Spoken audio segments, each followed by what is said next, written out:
नमस्कार दोस्तों। 15 अगस्त यानी आजादी का पर्व, और ये पर्व मन के अंदर कई सारी पुरानी स्मृतियों को, यादों को ताजा करता है। जी हाँ, बचपन में सुबह सुबह प्रभात फेरी निकालना, झंडा वंदन के लिए स्कूल में जाना, ये तमाम वो चीजें हैं जो आज तक आपके मन को आनंदित करती हैं, उल्लासित करती हैं।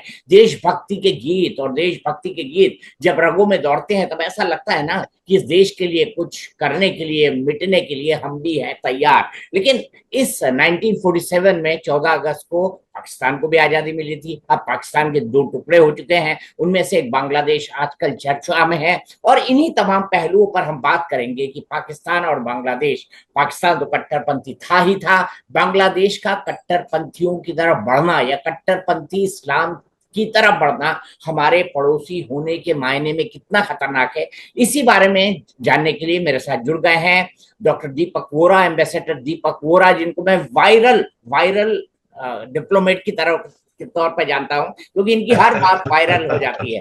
डॉक्टर वोरा, सबसे पहले मैं आपसे ये समझना चाहूंगा, बांग्लादेश में जो कुछ हुआ, जो कुछ जिन हालात के तरह हुआ, क्या क्या आपको उम्मीद थी एज ए डिप्लोमेट, या आपको लग रहा था कि जिस तरह की सिचुएशन वहां पे करी जा रही है, और आपको क्या लगता है पूरी तरह से फौज का ऑपरेशन था? हमारे उस जब आपके साथ होता हूँ ना तो मैं बहुत कुछ सीखता हूँ। I mean you are brilliant, you are the best we have in the world. बहुत अच्छा लगता है आपके साथ सर। अब मेरी आवाज स्पष्ट रूप से आ रही है आप तक? बिल्कुल बिल्कुल सर, बिल्कुल। ओके। अब आपका जो पहला प्रश्न है कि क्या वाज आई एक्सपेक्टिंग कि इस तरह की इश्यूज होंगी बांग्लादेश के अंदर। इसमें कुछ चीजें मैं बताना चाहता हूँ सर, कि बहुत सारे खंसामे इसमें अपनी अपना हाथ डाल रहे थे, और इन खंसामों को कुछ खाना पकाना नहीं आता। अब ये देखिए, जो वहां के फौजी चीफ से मिलिट्री चीफ, इन्होंने सिक्योरिटी और लॉजिस्टिकल सपोर्ट दिया शेख हसीना को। उसको लेके गए वहां के राष्ट्रपति के साथ, और शेख हसीना ने वहां पर अपना इस्तीफा दिया। 45 मिनट के अंदर देश छोड़ के वो चली गए।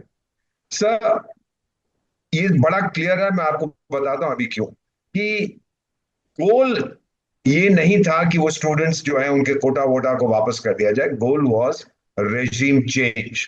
और ये स्टूडेंट प्रोटेस्ट तो सिर्फ फिग लीफ जो कहते हैं ना, जो ढक रखा था, उसके उसके कंधे पर रख के बंदूक चला रहे थे। आर्मी लीडरशिप में परिवर्तन हुए, एक जनरल को निकाल दिया, कुछ को उन्होंने ट्रांसफर कर दिया। अब ये जो है, जो अमेरिका में जो वहां के उनके खनसामा जो थे, very controversial chap Mohammad Yunus जो आया हुआ है बांग्लादेश में, और कहता है कि जी मैं यहाँ चीफ एडवाइजर हूं और सरकार बना ली है।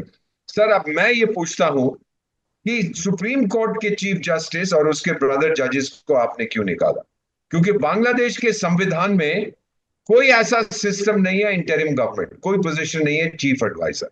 तो अगर ये अवामी लीग कचहरी में जाती सुप्रीम कोर्ट बांग्लादेश की, उनके पहले भी मैंने डिसीजन देखे, वो तुरंत डिसमिस कर देते इस गवर्नमेंट। तो जजेस को भी जाना पड़ेगा। और अब इसके पीछे हाथ किसका? वो सेंट मार्टिन आइलैंड के बारे में तो साफ साफ शेख हसीना ने कहा है कि अमेरिकी मुझसे मांग रहे थे, वहां पे बेस बना। इंटरेस्टिंग चीज है कि सेंट मार्टिन आइलैंड जो बांग्लादेश के बारे में बात करी थी, म्यांमार भी कहता है ये मेरा है।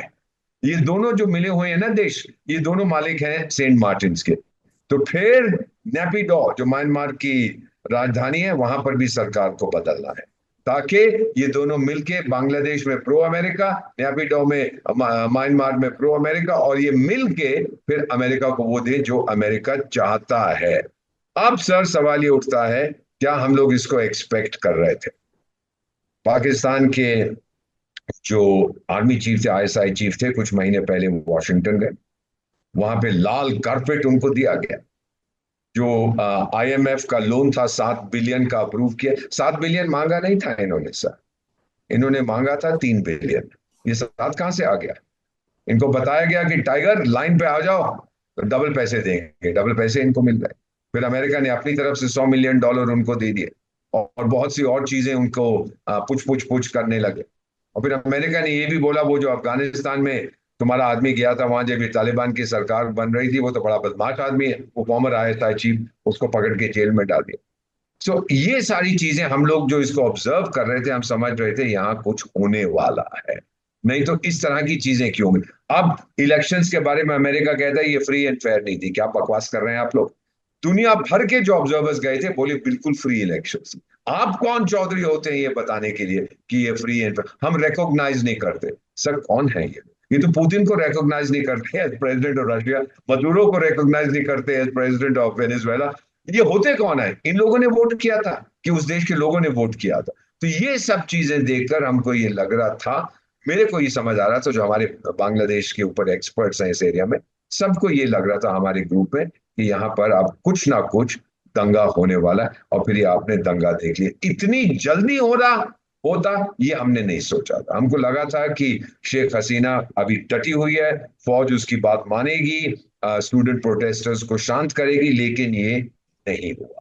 इतनी जल्दी वो भागेगी हमको मालूम नहीं था। फिर सर अमेरिका ने तो उसका वीजा कैंसिल कर दिया, और ब्रिटेन कोई कहानी सुन जी हमारा कानून ये कहता है वो कहता है, ये नहीं हो सकता। अमेरिका अगर कल बोले ना एडोल्फ हिटलर को कि आप शरण दे दीजिए ब्रिटेन में, तो ब्रिटेन तुरंत 5 मिनट में सारे कानून बदल दे। तो ये चीजें जो है वो तो महाचमचा है उनका। अब उसका पासपोर्ट कैंसिल कर दिया। सर इसका मतलब, मैं तो डिप्लोमेसी में 51 साल हूं, मैंने बहुत कॉन्सुलर मैटर्स डील किए। अब वो स्टेटलेस पर्सन है सर, उसके पास कोई नेशनैलिटी नहीं है। अब ये देखना है कि क्या किया जाए। तो भारत के ऊपर प्रेशर डालने का ये आइडिया है। और वहां पे वो जो दूसरी बेगम थी जो प्राइम मिनिस्टर होती थी, खालिदा जिया, बोली अगर आप उसको शरण देंगे तो बायलैटरल रिलेशन पर इंपैक्ट होगा। अरे क्या इंपैक्ट होगा? आप हैं कौन मुझसे पंगा लेने वाले? क्या है आपके पास? अपनी इकोनॉमी की साइज जानते हैं और मेरी इकोनॉमी की साइज जानते हैं। मेरी ताकत देखिए, अपनी ताकत देखिए, अपनी फौज देखिए, मेरी फौज देखिए, अपनी डिप्लोमेसी देखिए, मेरी डिप्लोमेसी देखिए। क्या मुकाबला है? अगर आप रिलेशनशिप बिगाड़ना चाहते हैं तो बिगाड़ लीजिए, वो तो आपकी मर्जी है। सो सर ये सब चीजें देखते हुए हमें पहले ध्यान, हम लोग अब इस समय हमारा ध्यान लगा हुआ है हमारे एक तो कम्युनिटी के ऊपर अत्याचार ना, जो हिंदू है, और बाय द वे हिंदूज इकट्ठे होकर अब वापस लड़ रहे हैं, तो उनके ऊपर अत्याचार ना हो। उनको अगर लाना पड़े यहाँ पर कैसे लाया जाए। और फिर जो बांग्लादेश की फौज जो इस समय बैठ के चाय पी रही है अपने बैरक्स में, वो क्या अगला कदम उठाएंगे ये भी हमें देखना। और सर दोनों फौजों के बीच, भारत की फौज और बांग्लादेश की फौज के बीच आर्मी टू आर्मी रिलेशन बहुत अच्छे हैं। इसीलिए अगर वो चाहते शेख हसीना को एक जहाज ना देते आने के लिए, वो बांग्लादेश एयरफोर्स का जहाज था जो उसको लाया था। लोग श्रीलंका के साथ तुलना करते हैं, श्रीलंका के साथ ये तुलना सही नहीं है। वहां पर तो जाने से पहले वो जो क्या था, गोटाबाया राजपक्ष, उसने तो किसी और को प्राइम मिनिस्टर बना दिया था, खुद भाग गया। पहले मॉलडीव्स गया, फिर सिंगापुर गया, फिर कहीं और गया, इधर गया उधर गया, फिर वापस आ गया, लेकिन उनकी सरकार चलती रही। फौज ने हस्तक्षेप नहीं किया। तो वो बहुत फर्क है दोनों के बीच में। वहां की डेमोक्रेटिक ट्रेडिशंस श्रीलंका की बहुत तगड़ी है, बांग्लादेश की कमजोर है। अब ये क्या हो रहा है, ये कट्टरपंथी वहां क्यों आ गए? 100% पाकिस्तान ने इंस्पायर किया। नहीं तो सर मैं तो ढाका गया हूँ, वो जो शेख मुजीब की स्टैचू आप लोगों ने तोड़ दी, याद है? बगदाद में भी किया था, खींच ली थी सद्दाम हुसैन की स्टैचू, वो टैंक पे रस्सी बांध के उसको नीचे खींच लिया था। और फिर जो ये सरेंडर मॉन्यूमेंट जो था, जो वो बड़ा ही खूबसूरत था, मैंने देखा हुआ, उसको तोड़ दिया, जो मूर्तियां वहां बनी हुई थी।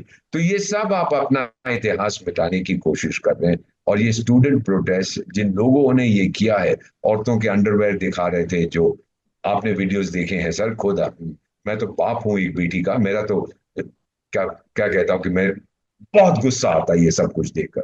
और फिर ये जो जिहादी लोग हैं, इन्होंने मूवमेंट को टेक ओवर कर, बांग्लादेश बहुत पछताएगा अगर वो सोचते हैं कि जिहाद। और अमेरिका तो बड़ा खुश है, तालिबान को कौन लाया था, फिर वो जिहादी बन गए, फिर मैंने कहा मारेंगे तुमको। अब इनको भी ला रहे और ये कुछ पंगा लेंगे, अमेरिका बोलेंगे मारोगे मारेंगे तुमको। सर क्षमा कीजिए, अमेरिकन को डिप्लोमेसी बिल्कुल नहीं आती, बस वो अपनी ताकत का प्रयोग करना चाहते। हम तो चाणक्य की संतान है सर, हमारे रग रग में नीति बची बसी हुई है। सो आई जस्ट वांटेड, करोड़ों लोग आपका प्रोग्राम देखते हैं। याद है कि अमेरिका जब ये वॉर क्रिमिनल्स को, जिन्होंने 71 में वो जो थे ना रजाकार वगैरह, तो जब शेख हसीना उनके ऊपर कोर्ट केस करना चाहती थी, अमेरिका क्या बोला था? नहीं नहीं बड़े अच्छे लोग हैं, उनके ऊपर मत करिएगा। What arrant nonsense! तुम लोगों को क्या तकलीफ होती है अगर वो वॉर क्रिमिनल्स को पकड़ रही? ये पेटी माइंडेड लोग हैं। हाँ, शेख हसीना की सरकार में कुछ कमजोरियां थी, लेकिन इसका मतलब ये नहीं कि बाहर का हस्तक्षेप। तो अब हम लोग देखते हैं क्या हो रहा है। भारत को नाराज कर रहा है। हम तो क्वाड में उनके पार्टनर है भाई, हम तो स्ट्रेटेजिक पार्टनर हैं उनके भाई। वो तो कहते हैं बड़ी डिफाइनिंग पार्टनरशिप, फिर क्या हो गया? क्या समझते हो कि तुम भारत को इसी तरह से नचा लोगे? अरे ये इंडिया नहीं है, ये भारत है। और जैसे प्राइम मिनिस्टर नरेंद्र मोदी ने कहा, शर्मा की जी सर, मैं कहना चाहता हूँ, हम आंख झुका के बात नहीं करते, हम आंख उठा के बात नहीं करते, हम आंख से आंख मिला के बात करते हैं। ताकत आजमानो मेरी, पंगा मत लेना मुझसे। क्या आपको लगता है ये देश भी फौज के हाथ में चला गया है, पाकिस्तान की तरह हंड्रेड बांग्लादेश भी?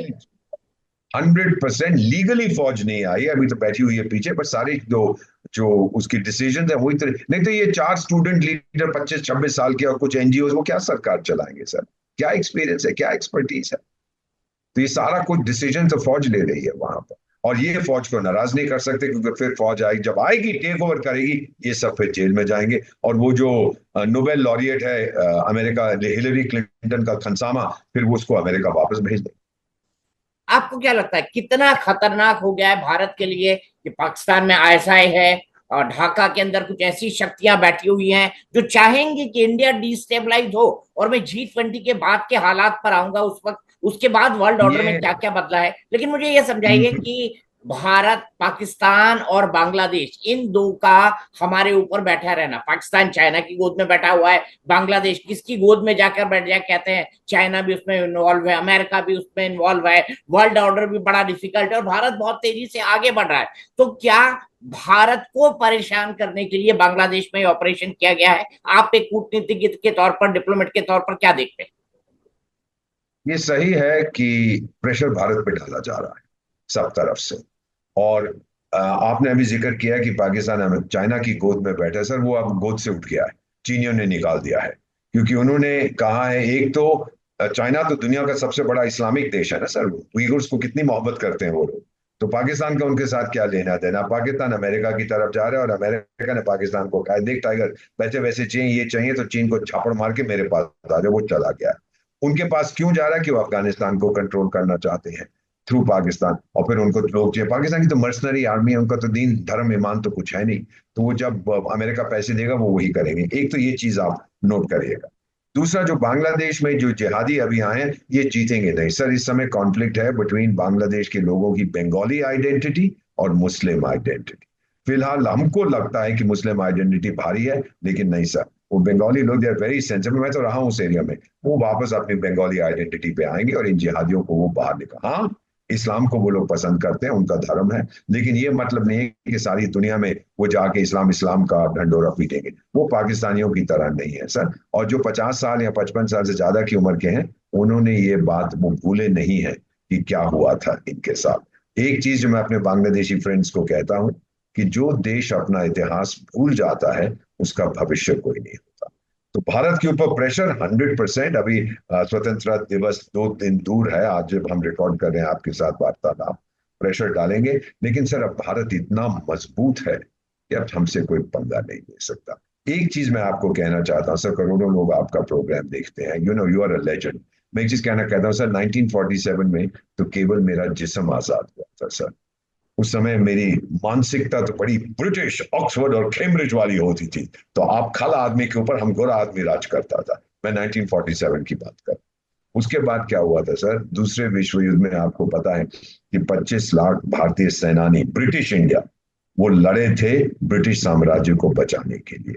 और एक व्यक्ति 25,000 लोगों को, मैं गया हूं उस जगह, मैं तो वहां पे उपराजदूत था, सिंगापुर के मैदान से निकला, बोला तुम मुझे खून दो मैं तुम्हें आजादी दूंगा। वो भारत की आजादी के लिए लड़ा, नेताजी सुभाष चंद्र बोस। जिस दिन उसकी मूर्ति हमने विराजमान की देश की राजधानी में, सब उस दिन मेरा ज्ञान आजाद हुआ। जब चंद्रयान पिछले साल गया था, उस दिन मेरा आत्मविश्वास आजाद हुआ। और जिस दिन राम लल्ला सर, मैं बड़े गर्व के साथ कहता हूं, जिस दिन राम लल्ला विराजमान हुए अपने घर में, उस दिन मेरी आत्मा भी आजाद हो गई। अब भारत के पास पूरी तरह की आजादी है। वो इलेक्शन में जो कुछ होता होता रहेगा, लेकिन ये चीज विदेशियों को पसंद नहीं है। ये कहां से उभर रहा है? ये ब्रिक्स, ये ईंटों वाली संस्था ब्रिक्स, क्या हो गया इसको? ये भी आना चाहता है, वो भी आना चाहते हैं, ये भी आएगा, वो भी आएगा, सब वहां आने की सोच रहे हैं। तो फिर G7 का क्या होगा? वो तो मर गया बिल्कुल। उसकी आर्थिक व्यवस्था बुरी है, उसकी मिलिट्री ताकत है नहीं, यूरोपियन यूनियन भी मर रहा है, आपस में फिर रहे हैं ये लोग सब। ब्रिटेन में देख रहे हैं क्या हो रहा है, फ्रांस में देख रहे हैं क्या हो रहा है, डेनमार्क में देख रहे हैं। तो ये ब्रिक्स शिक्स कहां से आ गया? तो जो ब्रिक्स की ताकतें हैं, आप ब्राजील में भी ये पंगा ले रहे हैं, रूस के साथ पंगा ले रहे हैं, चीन के साथ पंगा ले रहे हैं, मेरे साथ भी पंगा ले। ब्रिक्स को थोड़ा कमजोर करो, पर ये इसमें कामयाब नहीं होंगे, क्योंकि जो विकासशील देश हैं सर, डेवलपिंग नेशंस। जैसा पीएम साहब ने कहा था कि ये अब दौर नहीं है युद्ध का, ये दौर शांति का है, और ये दौर विकासशील देशों का। नंबर्स देखिए उनके सर कितने ज्यादा। तो ये G7 G20 G30 बटी, इसमें कुछ नहीं होने वाला। मेन आप देखेंगे अक्टूबर में मीटिंग हो रही है रूस में, और आप देखेंगे कितने सारे देश ब्रिक्स में आएंगे, और ब्रिक्स मेरा तो मानना है संयुक्त राष्ट्र संघ से भी ज्यादा शक्तिशाली हो जाएगा। मैंने आपकी बात मानी, लेकिन आपको नहीं लगता कि बढ़ता हुआ इस्लामिक कट्टरपंथ, इसको आप कूटनीति की दृष्टि से कैसे देखते हैं? जैसे अगर आप यूके के रॉयट्स की बात कर लें, यूके के रॉयट्स के पीछे वहां जो रिफ्यूजी लोग आ रहे हैं वो रिस्पॉन्सिबल हैं, और उसके अगेंस्ट जो है वहां के लोगों ने मतलब हथियार उठा लिए या उनसे रॉयटिंग शुरू हो गई। फ्रांस के अंदर जो प्रॉब्लम है, यूरोप के अंदर बढ़ता इस्लामिक कट्टरपंथ प्रॉब्लम है। इस्लामिक कट्टरपंथ का जो ऑक्सीजन उसको मिलती है, आप उन देशों को छोड़ दीजिए जो सऊदी अरेबिया, जो सोच रहे हैं कि तेल खत्म हो जाएगा उसके बाद हम क्या करेंगे, लेकिन बांग्लादेश और पाकिस्तान जैसे देश जिनको इस्लामिक कट्टरपंथ से हवा मिल रही है, आप कूटनीति की दृष्टि से इसको कितना खतरनाक मानते हैं और कितना डेंजरस ट्रेंड है आने वाले देशों को डील करने के लिए? तो ये आपका प्रश्न जो है ना, ये बहुत अहम है कि हम लोग किस तरह से इसको देख रहे हैं। We are seeing the rise of fundamentalist Islam पूरी दुनिया में, इसमें कोई शक नहीं है सर। और वो जो आप साहिल रीजन है जहां पर मैं रहा हूँ सर, माली, मॉरिटेनिया, ये बुर्किना फासो, ये जो देश है वहां पर वेस्टर्न अफ्रीका में, जिसको साहिल रीजन कहते हैं। साहिल का मतलब अरबी में होता है कोस्ट, कोस्ट लाइन। जैसे समुद्र की तट होती है तो उसका मतलब जो वहां पे रेगिस्तान है उसका तट है साहिल रीजन। वहां पर भी हम फंडामेंटलिस्ट इस्लाम देखे हैं। अफगानिस्तान में तो आप जानते ही हैं, पाकिस्तान में, बांग्लादेश में। सर ये जो फंडामेंटलिस्ट इस्लाम उठ रहा है गाजा में, हर चीज में तो ये जिहाद डिक्लेयर कर देते हैं। भाई गाजा का जंग आपका गाजा को हो रहा है इसराइलीज के अगेंस्ट, ये इसमें जिहाद कहाँ से आ जाता है? ईरान को देखिए, वो भी कुछ बकवास कर रहा है कि ये कर देंगे वो कर देंगे। सो मेरा ये मानना है कि इस्लाम, फंडामेंटलिस्ट इस्लाम उठ रहा है, और खुद ही जो आप सऊदी अरेबिया यूएई में देख रहे हैं, खुद ही ये अपने आप को डुबो देगा सर। ये मेरा मानना है जो मैंने देखा। सूडान में हमने देखा था सर, मुझे एक बार प्रेसिडेंट ऑफ सूडान जो समय जेल में बैठे हैं, उमर हसन अल बशीर, वो राष्ट्रपति थे, मेरे बहुत अहम दोस्त थे। उन्होंने मेरे को, जब देश टूटा था सर 2011 में, दक्षिण सूडान अलग हो गया, सूडान अलग, उन्होंने मैं एक बार कहा था, जब मैं उनसे उनसे गुड बाय करने गया, उन्होंने मुझे बहुत बड़ा पुरस्कार दिया। उनका जो भारत रत्न है उन्होंने मुझे दिया। मैं बहुत पसंद करता था उन लोगों को, हमारी बहुत दोस्ती थी। तो मैंने, जब मैं जा रहा था, मैंने कहा मिस्टर प्रेसिडेंट मुझे बहुत दुख हो रहा है कि मैं जा रहा हूँ, अब मुझे कहीं और जाना है इसराइल। तो मुझे कहते हैं, यू नो अम्बेसडर साहब, मुझे अरबी में बोले, सूडान को किसने तोड़ा है? इस्लाम ने तोड़ा। मैंने कहा सर ये आप कह रहे हैं? बोले अब आप जाइए, मैं और कुछ नहीं करूंगा। अगर इतना इस्लाम पे हम जोर ना देते तो दक्षिण सूडान, जो कि क्रिश्चियन 5-10% है, बाकी तो वहां ट्रेडिशनल अफ्रीकन रिलीजन है, कहते वो कभी ना तोड़ दे। हमने इस्लाम उनके मुंह में ठूसने की। ये राष्ट्रपति मुझे जब कहते थे पब्लिक में, और कोई नहीं था, हम दोनों बैठे थे वहां, अब कह दिया तो कह दिया, हमने सुन लिया। तो आज आपको बता रहा हूं कि मेरे देश को इस्लाम ने तोड़ा। आगे बताइए अब मैं क्या कह सकता हूँ इसके बारे में। So Islam is destroying itself through violence. जो इसका इनका ये हो गया ना इंटेंशन, हर चीज में हिंसा, हर चीज में हिंसा, ये टूटेगा सर, और बहुत से देश इसके अगेंस्ट हो जाएंगे। अब आपने कहा कट्टरपंथी इस्लाम पूरी दुनिया के लिए खतरनाक है, लेकिन क्या दुनिया के जो तमाम डिप्लोमेट्स हैं, जो इतने महत्वपूर्ण विषयों पर पूरी ग्लोबल चर्चा होती है, क्या ये इशू उनके कंसर्न के लिए है? और क्या भारत को ये इशू उठाना चाहिए? जैसे मसलन बांग्लादेश में जो कुछ हुआ, पाकिस्तान में जो कुछ होता रहा है, अफगानिस्तान के अंदर तालिबान आ गए, अब जो भी परिस्थितियां देख लें, जैसा भी हमने देखा है, क्या भारत को इस इस्लामिक कट्टरपंथ की जो जो जो जो जो बुरी बातें हैं ये दुनिया को बतानी चाहिए? क्या ये इसकी रिस्पॉन्सिबिलिटी नहीं बनती? क्योंकि हमने तो हजारों साल से यही झेला। आपने बिल्कुल सही कहा है, लेकिन एक चीज और होती है ना डिप्लोमेसी में सर, ये जो पश्चिमी देश हैं, लिबरल डेमोक्रेसी और ये और वो, मल्टी कल्चरल, मल्टी रिलीजियस, ये जो बकवास करते हैं, ये ओपनली नहीं कहेंगे, नहीं तो इनकी कच्ची हो जाएगी सर। डिप्लोमेसी में भी बेइज्जती होना बहुत बड़ी चीज होती है, तो ये उसमें खामोश है। लेकिन मैं ये जानता हूं अंदर से ये लगे हुए हैं। और बांग्लादेश में भी जो ये सपोर्ट दे रहे हैं इस समय, ये जो वहां भी कट्टरपंथी सरकार बनी है, इस्लामिक सरकार सर, उसके मेरा मानना है टारगेट इस समय भारत नहीं है। सब जानते हैं भारत बहुत मजबूत है, टारगेट चाइना है सर। वो उइगुर मुस्लिमों को भड़काएंगे, और क्योंकि उनका दुश्मन इस समय, नंबर 1 दुश्मन ये तो बेवकूफ है कि यूक्रेन में रूस के साथ लड़ रहे हैं। रूस तो यूरोपियन देश है, तुम तो पागल हो। चाइना तो एशियन है। आपका नंबर वन दुश्मन चाइना, ये मानते हैं अमेरिकन थिंकर्स जो हैं, ये समझते हैं। कहते हैं पर वो थोड़ा सा दिखावे के लिए यूक्रेन वुक्रेन के साथ करना पड़ता है, लेकिन हमारा मेन टारगेट है भारत लड़ेगा लैंड पर चीन के साथ। सर और कौन एशिया में रोक सकता है, कौन भिड़ सकता है चीन के साथ? मैं ही तो भिड़ सकता हूं। क्या नेपाल भिड़ेगा उसके साथ, भूटान भिड़ेगा, श्रीलंका भिड़ेगा? मैं ही हूँ। चीनी भी ये समझते हैं, अमेरिकन भी ये समझते हैं, रूसी भी ये समझते हैं। तो भारत को जो है वो जानते हैं कि हमारा टारगेट तो है भारत को बताना कि अगर हमारी बात नहीं मानोगे टाइगर, तो फिर हम भी दंगा करेंगे। फिर हमारा जवाब ये होता है, टाइगर आजा, दंगा करके देख मैं तेरा क्या हासिल करता हूँ। सो माई बिलीफ इज सर कि जो वेस्टर्न देश हैं, जो बड़े अपने आप को लिबरल कहते हैं, ये भी अब एंटी इस्लामिक बन रहे हैं। इस्लामोफोबिया की बात होती है, क्या मतलब है इस्लामोफोबिया? क्रिश्चियन फोबिया क्यों नहीं है? जूइश फोबिया क्यों नहीं है? हिंदू फोबिया क्यों नहीं? क्यों डरते हैं सब लोग इस्लाम से? अपने आप से पूछ के देखिए आप लोग जो कट्टरपंथी हैं। सब लोग क्यों कहते हैं कि जो गाजा में हो रहा है, इधर हो रहा है, हिजबुल्लाह, हुथी फूथी जितने घूम रहे हैं, हमास, पहले ईरान को ठोको सब ठीक हो जाए, क्यों कह रहे हैं लोग? क्यों? उसको क्या तकलीफ है? क्षमा कीजिए, ये जो हनिया फनिया जो था, जिसको मार दिया था, ना तो वो ईरान का चाचा है, ना भतीजा है, ना उनका अंकल है, ना उनका दामाद है, तो उसके पीछे आप लोग इतने क्यों परेशान है? क्योंकि आपके घर में घुस के मारा, तो वो आपको तकलीफ हो रही है। अदरवाइज चुपचाप से बैठो वहां पर, अपनी डेवलपमेंट करो, आपकी इकोनॉमी नष्ट हो गई है, आपको क्या तकलीफ है? समझ नहीं आ रहा। जी हम तो इसराइल को मिटाए, अरे क्यों मिटाओगे? इसराइल आपकी जमीन पर थोड़ा ना बचा बना था, इसराइल तो बना था गाजा में सर। और जो मैंडेट था वहां पर पैलेस्टाइन का, वो जमीन के ऊपर बना गया। फिर आपको कहानी बड़ी पुरानी है, किस तरह से अरब लोगों ने अपनी जमीन बेच दी थी जायनिस्ट को, जो जूस वहां शुरू में आए थे at the end of the 19th century, उसके बाद फिर जमीन खरीद ली। ईरान को क्या तकलीफ है? ईरान की जब, सर मैं बता देता हूँ आपको, ये बड़ी इंटरेस्टिंग चीज है। जब शाह रजा पहलवी थे वहां पर, और इसराइल की स्थापना हुई थी 1948 में, वो तो बहुत दोस्त थे, वो तो डार्लिंग डार्लिंग होता था। वो एक दूसरे को टेक्नोलॉजी देते थे, हथियार देते थे। आज देखिए क्या हो रहा है। सो ये चीजें बदलती रहती हैं पूरी दुनिया में। और अल्टीमेटली रिलीजन, जो इस्लाम, कट्टरपंथी इस्लाम के लोग कोशिश कर रहे हैं, religion has no place in international relations. ये हम लोगों ने सीखा है, हमको सिखाया गया है। अगर आप धर्म को अलग रखें और अपने इंटरेस्ट के बारे में सोचें, तब आप कामयाब होंगे, नहीं तो आप डूबते जाएंगे। मुझे बताइए one Islamic, hardcore Islamic country आज, एक भी बता दीजिए sir. I will ask you this question, जो इस समय इकोनॉमिकली बड़ा तगड़ा है। सऊदी अरेबिया वगैरह को भूल जाओ, उनका तो इस्लाम अब जेंटल इस्लाम बन रहा है। कौन है तगड़ा? जिसके पास इकोनॉमिक पावर है, मिलिट्री पावर है। कितनी देर तक सऊदी अरेबिया पिटता रहा यमन के अंदर? आपको तो ये मुझसे बेहतर मालूम है। कितने महीने यमन को ठोका उन्होंने, फिर जाके उनको बोला हुथियों को, भाई लो तुम अपना देश को, मुझे पक्षों में जा रहा हूँ यहाँ से। सो ये सारी चीजें जो है, जब आप पूरी तरह से देखते हैं कि that Islam is now finding अपने लिए एक रेलिवेंस ढूंढ रहा है थ्रू वायलेंस, वो काम नहीं करेगा sir. It's not going to work. और हमारे पास बहुत सब्र है सर, हजारों साल पुरानी सभ्यता है हमारी, हम आराम से देखेंगे, होने दो। और एक चीज मैं हमेशा कहता हूं, जब आपका दुश्मन गलती कर रहा हो, उसको कभी मत रोकिएगा। बिल्कुल सही कहा आपने, बिल्कुल सही कहा आपने। और सर आखिरी दो छोटे छोटे सवाल। इस 15 अगस्त को जब हम पाकिस्तान को देखेंगे, जब हम बांग्लादेश को देखेंगे, तो एक जागरूक राष्ट्र के तौर पर हमारी क्या कूटनीतिक थिंकिंग होनी चाहिए इन दो देशों के बारे इन दो देशों को टोटली आइसोलेट करिए इंटरनेशनली। हमारे कुछ लोग वहां चले जाए, ओ वी शुड, हमने बात करनी चाहिए, रिस्पेक्ट करना चाहिए। क्या रिस्पेक्ट है? ताकि वो और कारगिल करें आपके साथ।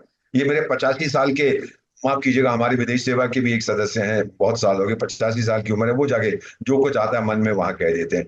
और बांग्लादेश के बारे में भी कुछ लोग ये कह रहे हैं, किससे बात करूं, क्या बात करूं? उसको बोलूं आके दिल्ली में, राजधानी में बैठ जाए, यहाँ पर हुकूमत कर मुझ पे। रियलिटी इज, इनको इंटरनेशनली हमने एक्सपोज किया।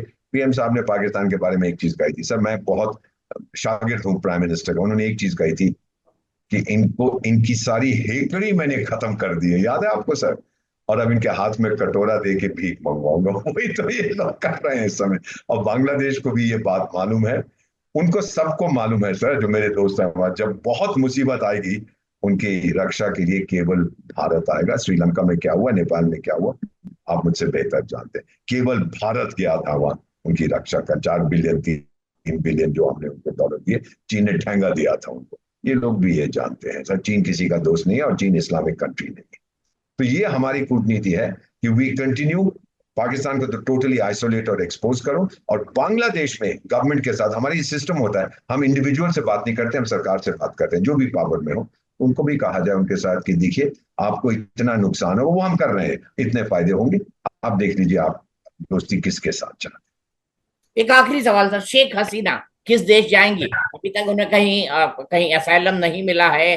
पहले लंदन जाने की चर्चा थी, फिर फिनलैंड जाने की चर्चा थी, अभी तक भारत में है। ये हिचक क्यों है दूसरे देशों के मन में कि शेख हसीना को हमने ले लिया तो हमारे यहाँ कुछ रिपरकेशन इसके हो सकते हैं? इसके पीछे की क्या कूटनीति है? क्योंकि अमेरिका शेख हसीना से डरता है, सुनती नहीं है, she is a very strong person, मैं तो जानता हूँ सर। और अगर भारत में रह रही हैं, आप तो स्टेटलेस पर्सन है, तो क्या आप आई थी यहाँ अपने डिप्लोमेटिक पासपोर्ट पे और डिप्लोमेटिक वीजा पे, जो अमेरिका ने उनका डिप्लोमेटिक वीजा कैंसिल किया, अगर हमारे पास रह रही है तो इसमें क्या बुराई है सर? अगर आप कहते हो आप उनको रखोगे तो संबंध खराब हो जाएंगे, वो निर्णय आपने लेना, मैंने नहीं लेना। अगर आप कहते हैं कि मैंने आपके एक व्यक्ति को यहाँ रखा हुआ है, कितने बांग्लादेशी भगौड़े कहाँ कहाँ गए हुए हैं, कितने पाकिस्तानी जनरल कहाँ भाग जाते हैं, उस वक्त नहीं कहते जी हमारे संबंध खराब हो जाएंगे। तो हम इस तरह की क्यों, हम क्यों सोचे? हमारे पास बैठी है, शरण मांग रही है, ये तो हमारी परंपरा है सर, कि हम जो आता है शरणार्थी हमारे पास, हम उसको शरण दें, इसको हम कभी नहीं बदलेंगे सर। ये तो मेरा सिद्धांत है, ये तो मेरा धर्म है, ये मेरा सनातन धर्म है सर। मतलब हमको सम्मान के साथ शेख हसीना जी को कहना चाहिए कि आप जितना रहना चाहती है प्लीज रहिए, ये मुल्क भी आराम कभी से रहिए आपका था। सर। आपको पता है वो मोहम्मद नजीबुल्लाह जो थे अफगानिस्तान के 1994 में, जब तालिबान गया उनको लटका दिया था मार के, उनके गुप्त अंग काट दिए थे, मुंह में all kind of horrible things they did, और उनकी बेगम और चारों बेटियां कहाँ गई थी? भारत में, आज तक यही है सर। श्रीलंका से भी जब दंगे हुए थे तो वो भी यहाँ भाग के आई थी। नेपाल के भूतपूर्व प्रधानमंत्री भारत में शरण लेने, बहुत से लोग हैं sir, because India is home, India is India, India is Bharat, India is Bharat माँ। माँ अपने सारी संतान को स्वीकार करती है sir. I don't think we should send her back. कहाँ भेजेंगे? बांग्लादेश? और तो कहीं तो भेजो उसको, अगर कोई लेने को तैयार है। कोई नहीं है अमेरिकन प्रेशर में, तो ये मैं अमेरिकन को भी बता रहा हूँ कि टाइगर तू मुझ पे प्रेशर डाल, फिर देख मेरे साथ मत बिगाड़ दोस्ती बांग्लादेश या चार कट्टर इस्लामिक कट्टरपंथियों के लिए। Don't spoil your relationship with me. मैं एक माह सर, आज समाप्त करते हुए एक ही सवाल पूछता हूँ और आप मुझे इसका जवाब दीजिए सर। आपसे मैं आपकी इंटरव्यू कर रहा हूँ सर। जब आप 80 साल पहले ये टर्म सुपर पावर यूज किया गया था किसी अमेरिकन ने 80 इयर्स अगो, तो उसने बोला था कि भाई दो सुपर पावर, तीन है, एक यूनाइटेड स्टेट्स, सोवियत संघ और ग्रेट ब्रिटेन। सोवियत संघ तो गैप हो गया, ग्रेट ब्रिटेन अब स्मॉल ब्रिटेन हो गया, उसमें कोई दम नहीं है, अमेरिका बचा।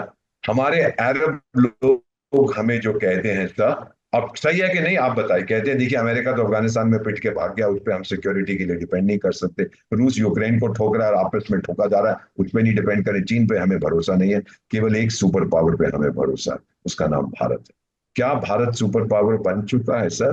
दीपक सर आप तो दुनिया भर में मशहूर है, आप मुझे जवाब दीजिए, क्या हम बन चुके हैं? अरब हमें कहते हैं हम सुपर पावर है, सही है मुझे तो क्या? लगता है सर हम बन चुके हैं। कारण उसका ये है कि जितनी तरफ से हमें घेरा जा रहा है, जब हम पावरफुल होते हैं ना तभी इतनी तरफ से हमको घेरा जाता है।